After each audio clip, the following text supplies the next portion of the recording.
Welcome to episode 23 of the Landlady Boss podcast. I'm here with my co-host and sister Rachel. Hi Rachel, how are you doing? Doing really well. How are you? I'm well. Everything's going fine. Busy weekend, but back to the grind. This is the season, as we were talking, about rentals being harder and harder to rent. Would Right. you agree with that? Yes. In fact, it happened about last week. It just started to slow down right as we're approaching Halloween. It just kind of came to a hmm standstill. And then I think that happens all the way through Thanksgiving, Christmas, where it's just a lot of people kind of settle in and then it starts again in January. But this is a slower season, definitely. Exactly. I have felt that too. So I think that's why we felt it would be great to have a podcast about what to do, what strategies, incentives, accommodations to give to applicants to make your property more appealing because Mhm. we still need to lease those properties. Unfortunately, you weren't able to lease all of them before this season. Ideally, they're all leased already, right? You got them all Right. rented by September 15th. That would Right. be the ideal. But it doesn't always work that way. And so sometimes you have some vacant properties when the season is not ideal for leasing. So there are some things you can do to incentivize renting those properties, but it's not just going to happen. So this is the time you really want to take action. You don't want to just sit back and be like, oh, they'll lease themselves, because then you might roll into Christmas and then you're going to be in January. And at least where I live, that is a really hard time to rent. And you don't want to lose all that revenue. So making sure that you're taking proactive steps right now is going to be critical to getting those properties leased and have tenants in them through the winter, have them filled, have them paying rent all winter long, heating it, taking care of it, making sure that you don't have vacant rentals in the really hard winter months. So this episode, I think, is a really important one, and hopefully some of these tips help you lease those properties that you need to get filled. So let's Right. start with what's the first thing you do if you have a property that you need to get Well, filled, Rach? I think you look at it as how much rent would you lose if you didn't have it rented for 1 month? And if you took that out and spread it across the year, that could give you a new rent price. So you can look at that and say, all right, that was a problem that, if you lose a whole entire month, that's a big deal. Or you think about losing even half a month and you could say, well, that half a month, I could apply it to somebody's rent, lower it, but then I can lock them in at the better price. So it'll be like a Mm-hmm. one-time sort of discount as opposed to just lowering the rent throughout the year.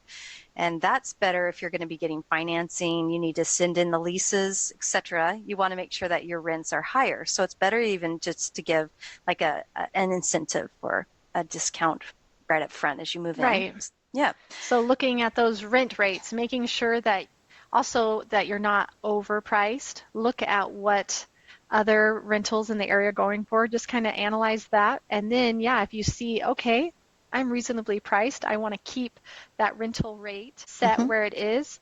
Like you're saying, offer maybe a half a month discount or something to incentivize them to choose your property over the competitors. I Right. like that. Yeah. So there's so many things you can do. I think one of the first things we could talk about is the terms. A lot of people, maybe they're building a house, they only need a place for 3 months. And so they'd be a great renter, but they need a shorter, more flexible term. So you could offer less time. Month to month would be one way. You could switch it to an Airbnb for some holiday seasons, anything like that to get your revenue going. But offering the flexible lease terms could appeal to some other buyers. We started doing that last month in October because we really try, as I've mentioned before, to have our leases in May to September.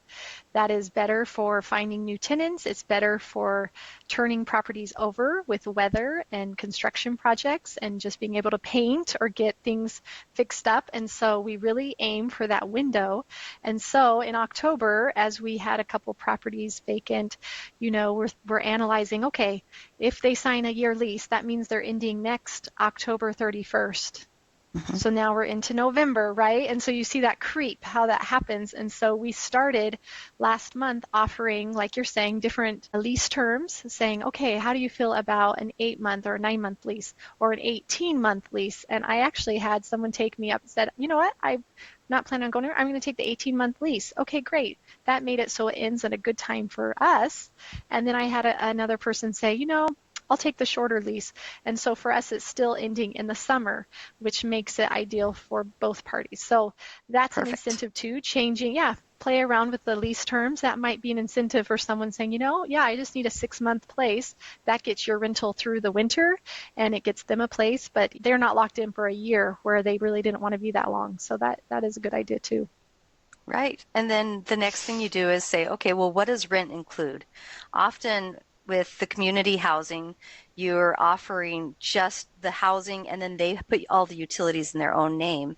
So if that's an incentive for somebody, if you think about your area, perhaps you paying the HOA fees or the water, sewer, trash or the Wi-Fi, just something like that, or provide free satellite TV or something. You look at it and go, what's something that would look, enticing to somebody adding that to the rent package? Yeah, or sometimes, depending on how the utilities are, if it's a multifamily, having the utilities included is a big incentive for someone because they don't have to go apply for the utilities, pay those deposits up front when they're already trying to get into a rental.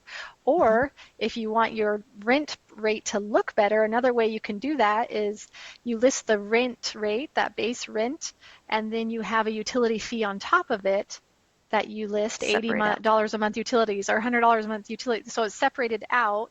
The Hmm. utilities are still in your name, but it just looks psychologically better when they see that rent price. So that's one way. We did that last Thursday on a rental actually, Hmm. because it's an $850 a month apartment and that includes all the utilities. But compared to other apartments of that size, $850 in this area sounded kind of high. And so we Hmm. just listed it now at, $700 a month plus, $150 utility monthly fee. So I think there's something psychological there. They feel like, I'm paying less, but, Hmm.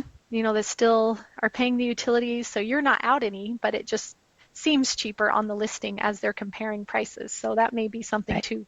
to wiggle around with that. Definitely, that's good.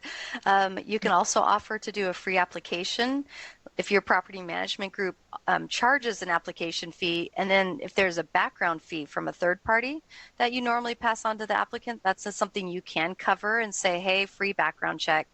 Um, Another kind of interesting thing you can add to the rent is you look around and think, is there a gym nearby or is there some sort of amenity that you can add to the rent where you pay a membership fee that's not very expensive but looks amazing when you add it to rent plus a gym membership or something like that. That's sometimes you can add an amenity. Yeah, especially if you're dealing with probably college students like you do, that might be something that really attracts them. So that's a great idea. I've also seen, adding a Walmart gift card or, a gift card to a restaurant or something just to kind of incentivize them to say, hey, maybe I'll just choose this one over. You're just trying to be more appealing than the competition, right? They need somewhere Right. to live. So what are you offering that they can't get somewhere else? And so looking at that listing, I think is important, making sure that it is appealing. Maybe you have to spruce up the pictures, but listing all the amenities or things that it's close to, or really check the wording and make sure that, does it read right? Does it sound really exciting? Or is it just 2 bed, 1 bath, washer dryer hookup? Like does it sound boring when you read it, or does it sound close to shopping and really adorable landscaping and fun? Da, da, da, do you make it sound really exciting? Right. Otherwise, they're just going to keep moving right on. Right. And in that way, it's looking at the advertisement that you're already placing. So I think you look at it as an applicant. So, click on your advertisement. Does the video link work? Is there a video link? Make one if there's not. Add some photos. Date it daily. Change a word every day so that it goes to the top. These are some of the things that you can do to stand out. And then like think of it as if you were an applicant. What are you looking for? Is there a park nearby? Is it close to transportation? Is it walkable? These are the sort of things that you can change in your wording so that you're looking at it from an end user end from your point of view, which is like, hey, I got it out there, hooray. Right, exactly. No, that's great. Yeah, listing, they may not know what's nearby, so listing that out for them, making sure that you're highlighting all of those great features because they're not going to know unless you tell them. Right, right. And then a lot of times, actually, people are looking for pet friendly apartments. And so if you Hmm. were already doing kind of a pretty high pet deposit and a monthly fee, there's an opportunity there to attract a different group by lowering that. So, or make it free Hmm. month to month and just have the pet deposit for damage or, just whatever you want to do. But circling back to the pet friendly apartment idea might attract some more applicants. Because as we've discussed before, a huge percentage of applicants have pets nowadays. So making sure if you have that, Yes. if it says no pets, that's going to really decrease the number of applicants. And if that's your choice, fine. And if it's a property that could possibly accommodate pets, maybe analyze that and see if that's an option because that's going to just open a whole nother group of applicants for you. Totally. It's true. Hmm. Yeah, for sure. Hmm. The other thing I was thinking about, we were talking about like a financial incentive, like reducing the rent the first month. We had somebody come in and we were offering a $500 off the first month's rent as a bonus for coming in. And it's Hmm. like a $2,000 townhouse, right? And so this person's like, it's just 2,000 is just a little, it's like outside our price range. And we're like, well, what is your price range? And they're like, well, about 18 or 1900. And I'm like, well, how about we take your 500 and we give it to you each month for 5 months? You can have a $1,900 apartment. So would you sign for that? Well, yeah, actually. So, even thinking creatively about their $500 Yeah. bonus.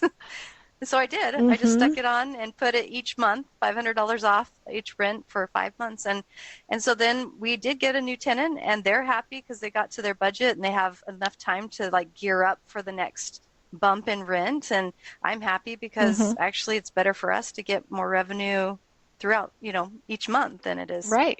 Right. less the first. So that was a win. Yeah, I love that. Like finding out, okay, how to make this work with them. What's your holdup? And kind of seeing if there's creative options to make that work. I think that's fantastic. And then also looking at the property and seeing, if they keep complaining about something, if they keep saying, like, I have a Yeah. one-bedroom apartment, it just does not have a washer and dryer hookup. It's one I purchased this summer, so Mm-hmm. I have not added that yet.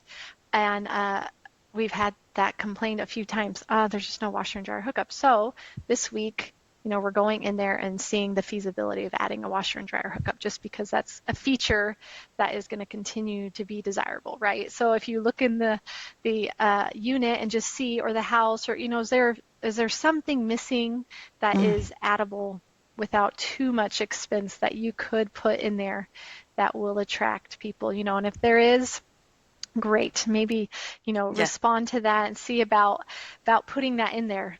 Because if you keep getting the same complaints, maybe it needs to be addressed because Right. everyone's going to continue to feel that way. So that may Right. be, or if there's within reason. Obviously, you're not going to start knocking out walls and rechanging everyone just because Well, you someone wanted a might. bigger closet.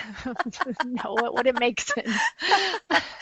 No, but I had that same thing with the washer and dryer. I have an owner occupied triplex. So she's in one unit and then renting out the other two that we manage.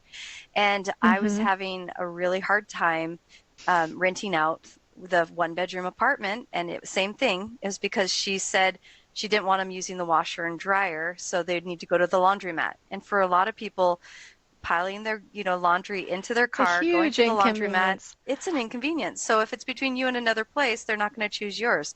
And so I told her that, and I said, I've now lost a couple applicants because of this hang up. Would you be willing just one time a week, like one day a week is their laundry day? And she's like, yes, I could do that. So she ended up the detached laundry room. They can now go use it on Wednesdays, and I put that in their lease, and so they have a laundry day. They rented, and Perfect. and she's not inconvenienced because she now does laundry on the other days, and so that ended up working out really well. Oh, that is a good. I do find even if it's a common laundry, I have a fourplex, it has a common laundry room. People are fine with that as long as there's an option because yeah, you don't Access. want to load it up, Mm-mm. you don't want to take it and haul it away. So, Mhm. so I'm hoping that adding a washer and dryer hookup in this one bedroom apartment will make a big difference. And because we've had interest in it and people go look at it and I think it's great, and then for whatever reason they don't read that part where Mhm. no washer and dryer hookups, and so then they go, oh shoot. So yeah, Yeah. stuff like that. I do have a multifamily that does not have a parking spot for every apartment. Mm. And so that's something that I was looking at because it's a 4 unit. There's 3 off-street parking spots. So that fourth one does not have a parking spot and it's, you can on the street. So I got quotes and unfortunately it was going to be about $2,000 to add a parking spot. So Mhm. at this time, I am not doing that to incentivize it, but stuff like that. What's the Mhm. parking situation? Is it something that you can change that it makes sense?